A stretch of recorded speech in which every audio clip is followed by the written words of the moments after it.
بسم الله والصلاة والسلام على أشرف خلق الله. اللهم صل وسلم وبارك على سيدنا محمد. صباح الأمل، صباح التفاؤل، صباحكم مشرق بنور الله إن شاء الله. أتمنى إن الفيديو تكون بتعجبكم وتكون سهلة وخفيفة على قلبكم. ولو أنت أول مرة تشوفيني ما تنسيش تعملي لايك واشتراك وتفعل الجرس على كلمة الكل عشان يوصلكم بإذن الله كل جديد معانا. تعالوا بقى نخش على الفيديو كده ونشوف احنا هنعمل ايه النهاردة. هنا معايا 2 كيلو من الدقيق، أي نوع دقيق. ومعايا حطيت عليه معلقة ملح وحطيت عليه نص معلقة بيكنج باودر. هنعمل ايه؟ هنعمل مبروم بطريقة سهلة وبسيطة، ما فيهوش اي حاجة خالص. دقيق، ملح، بيكنج باودر، مية. اكتر من كده ما انتش حاطة. هنا حطيت الاتنين كيلو الدقيق وحطيت عليهم نص معلقة بيكنج باودر وحطيت معلقة من الملح، ومعايا مية عادية خالص من الحنفية. وهبدأ بقى اللي انا ارشرش كده. لو عندك جزازة من اللي هي بترش زي البخاخ كده ممكن ترش بيها، تكون نظيفة طبعا يعني. ما فيش بقى بايديكي كده ورشرشي كل مدى كده ايه هترشي وتفركي على ايه، على كف ايديكي. هتاخدي الدقيق من فوق لتحت كده وتفركي. كل ما يبدأ يكلكع معاكي عجين اعرفي ان انت كده ايه ماشية صح. هو سهل وبسيط خالص طبعا. دي يعني عندنا في الارياف كده حاجة سهلة وبسيطة وبنعملها على طول. عندنا يحبوا يعملوها في المناسبات، في الاعياد، كده يعني في المواسم، في الحاجات دي طقوس يعني عندنا كده. هبدأ بقى اللي انا ارش وما تكتريش برضك ايه كتير عشان ما يعجنش منك ويبوظ. اول باول كده لما تحس ان الدقيق ناشف حوالين ايديكي، خلاص مش مفيش ميه ولا كلاكيع بتطلع معاكي بزياده، تبداي ترش ايه حبه بحبه. طبعا لو انت عندك كبه، ممكن تعملي في الكبه يوفر عليك وقت ومجهود. ممكن تفركي كده زي ما انا بفرك كده، واول ما يبدا بقى ان هو خلاص ما يعادش يبقى فيه دقيق قد كده تحطيه في الكبه وتفرمي حبه بحبه. هيطلعهولك مخرز وجميل. والله كان يعني، وطبعا كلك ملمومين بيحبوا يتفرجوا علي. انا بدأ في الساعه 11، الساعه 10، كنا حوالي الساعه 10 كده الصبح. الساعه 2 كانوا قاعدين يتغدوا. دي كان يوم الجمعة، بس هو كان متأخر معايا، ما انا كنتش سجلته يعني وكده. فانا لسه مسجله لكم النهارده. ربنا يديمكم نعمة في حياتي يا رب. ما تنسوش تحطوا لايك، واتمنى كده ان أنا اكون بفيدكم ولو بمعلومة صغيرة. خلاص زي ما انتم شايفين كده. هبدأ بقى ان انا كل ما يبدأ يكلكع معايا اقلل كمية المية. كل ما ابدأ يعني احس كده خلاص ان ما عادش دقيق قد كده حواليا كتير، يعني ناشف زيادة عن اللازم، ابدأ بقى ان انا اقلل المية. ما احطش مية كتير. طول ما هو في دقيق ت... تحطي ترشرشي حبة بحبة كده من المية. حاجة بسيطة كده. طبعا بقى ظهري وجعني، قلت لهم هاتلي الطبلية اما ارفع عليه. اهو. كل ما احس ان الدقيق ناشف كده ابدأ بقى ان انا ارش حبة بحبة، حاجة بسيطة خالص. ساعة ما يبدأ بقى يصفر معاكي وتحسي خلاص ان هو كله بقى فيه كتل عجين كتير كده، بقى تبداي تخف الميه. هبدا بقى ان انا احلل عشان الكميه الدقيق اللي فاضله معايا اعملها برضو. جبت بقى ديت الدياره بتاعت المبروم. مش عارفه، في ناس يعني ممكن تكون متوفره عندها وفي ناس مش متوفره عندها. في منها صغير، يعني في منها اللي هي صغير. دي الكبيره. حطيت الكميه كلها اهو. كانوا شويه مبروم عظمه عظمه العظمه. ما كنتش عملته لهم كمان من زمان. هبدأ بقى اللي انا انخل كده وابرم برضك بايدي. طبعا بقى المخرز الصغير هينزل والمكلكع الكبير هيتنيه. استنوا برضك تشوفوا احنا هنعمل ايه. مش هنرميه، مفيش حاجة هنرميها. لا المحيرين. كان يوم الجمعة بقى وكله قاعد اهو. خلاص دي بقى معايا المنخل اللي هو الضيق الحرير. ابدأ بقى احط فيه بعد ما اعمل بالديارة الكبيرة المخرزة بتاعت المبروم دي. ابدا بقى احط في المدخل الصغير ده وانزل منه الدقيق الناعم. يعني الدقيق الناعم بقى هينزل، والمبروم اللي انا هسويه في على النار هو اللي يفضل معايا اهو. دي بقى بنزل لي الدقيق. الدقيق طبعا دي بيغيبه في سواه وبيعجنه. لازم ننزل الدقيق ده نحلله منه. احنا كده بننزل الدقيق اللي هو الناعم بقى خالص اللي هو لسه ما اتبرمش اهو، ما خليتش فيه دقيق خالص كده، ما ياخدش معاكي سوا كتير على النار ويطلع مفرفر وحلو. لكن لو عملتيه بالدقيق ده دي يعجن المبروم منك ويخليه ياخد سوا كتير على النار، وما يبقاش طعمه حلو، اللي ياكل يشرك كده. والله ما شاء الله، مش والله ما بشكر في نفسي، مش عايزه احلف. آه بقوا ياكلوه حاف كده من غير اي حاجه. اهو هبدا بقى اللي أنا انخل الكميه اللي معايا كلها، احللها، انزل الدقيق الناعم كله منه، واللي هو المخرز بقى الصغير ده اللي انا هاخده. طبعا الدقيق اللي نزل ده مش هنرميه، استنى نشوف احنا هنعمل ايه. الكاميرا قاعده تخليني اجري كده ليه؟ ما لو احنا سرعه كده في الحقيقه كنا خلصنا الشغل كله في ساعه. اهو شو بقى الدقيق الناعم دي بقى دقيق ناعم خالص. هاخد بقى دي ما شاء الله بقى دي بقى استنى اشوف هعمل فيها اللي هو بقى اللي فاضل معايا كتل عجين دي الضياره، او المنخل الكبير ده، الغربال الكبير ده. هنزله على الدقيق الناعم، وابدا بقى اللي انا ابرمه ببعضه، يعني اللي هو عجين مع الدقيق هيتعادل مع بعضه ويبقى ويبقى مبروم. لو انا حسيت ان هو ناشف اديله رشه بسيطه. انت بقى ونظرتك الحاجه تحت ايديكي كده وتبرمي. اهو صباعك اللي هو تنطري بالدقيق كده، ايوه زي ما بقول لكم كده، تنطري بقى الدقيق كده، تبرمي على كفك وهو معاكي كده ينطر الدقيق. حماتي اللي معلماني الحركه دي. كنت ببرم على كف وخلاص، قلت لي بصباعك كده وتنطري.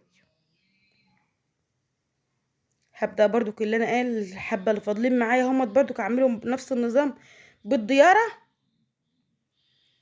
اهو، واخد من الدقيق اللي تحت وانزل، ابرم كده بالضياره، انزل معايا كده على قد ما اقدر انزل. طبعا واللي بيفضل معايا برجع اعيد استخدامه برضو نفس النظام، احط اللي هو مكلكع عجينه على اللي هو دقيق ناشف لسه، وابرمه مع بعض.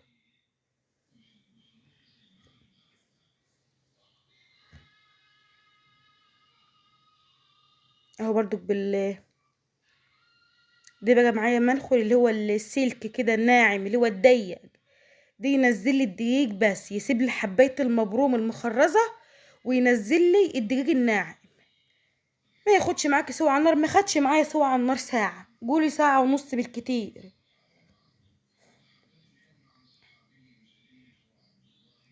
اهو لا اله الا الله، صلوا على النبي كده واستغفروا كتير، الا بذكر الله تطمئن القلوب. سبحان الله والحمد لله ولا اله الا الله والله اكبر. برضو باخد من الدقيق كده وادعك في اللي هو عامل عجين معايا كده، ادعكه بقى ببعض. اهو بتنيني اعمل لحد ما يتفضلش معايا خالص.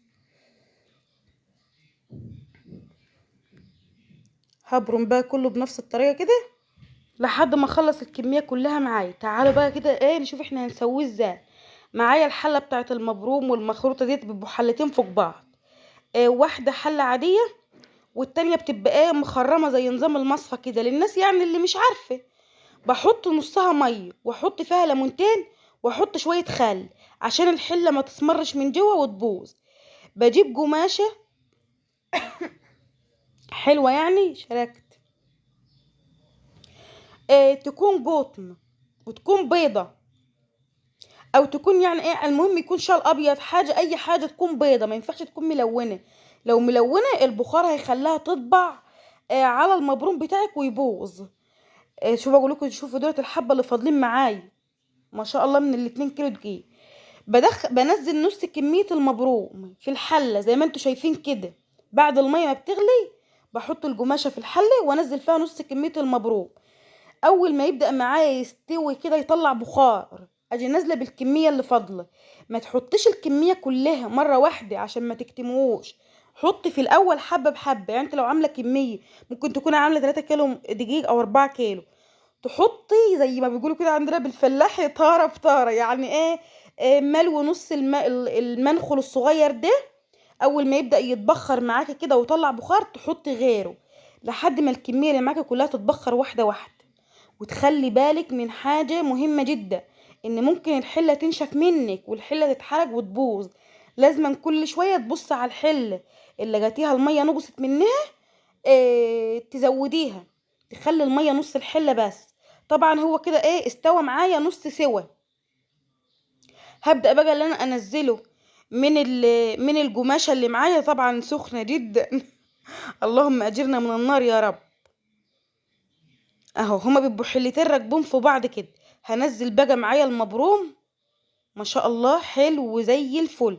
بقول لكم شوفوا القماشه ولا لازق فيها ولا حاجه، دي بدليل اللي انا مش معجناه وانا ببرمه. لو لازقه معاكي بتلاقي لازق معاكي في القماشه كده، دي انت زودت عليه الميه وانت بتبرميه.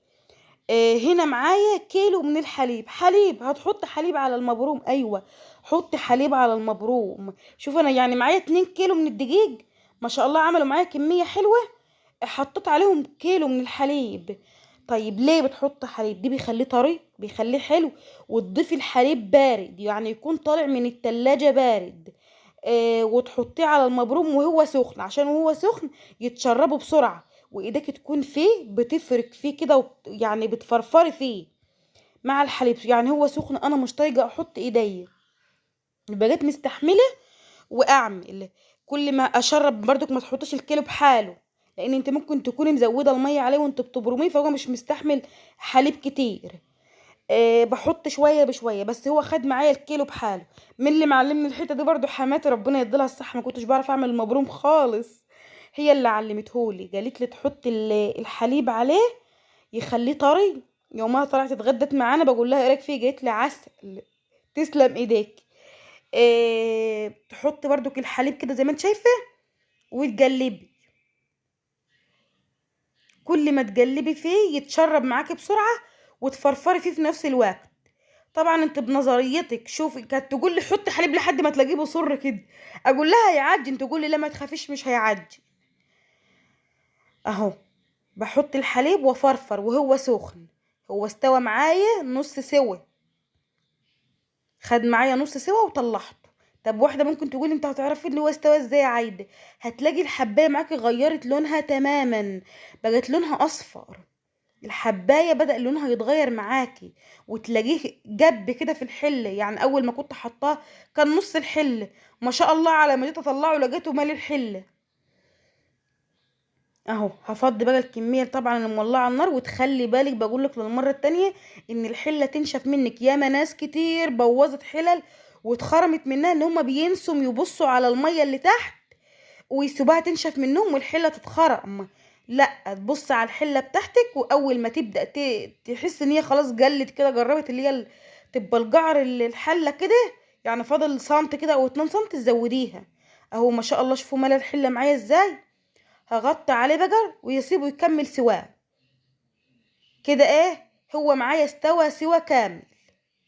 يعني هو خد معايا نص في الاول قبل الحليب ونص بعد الحليب. طب انتوا بتفرطي تاني ليه؟ استنوا هتشوفوا انا هعمل ايه. يعني انا بقيت وانا بعمله واقول وطلع ياما معايا كده ليه؟ هودي ده كله فين دلوقتي؟ ما بحبش احطه في الفريزر. وعادي لو عايزه تحطيه، لو طلع معاكي كتير وعايزه تحطيه في الفريزر بعد ما يتسوي بعد ما يبرد، حطيه في في اكياس، قصدي اكياس بتاع التلاجة، وحطيه في الفريزر. ولما تيجي تعملي تطلعيه. هنا بقى هحط له سمنه. معايا هنا سمنه بلدي.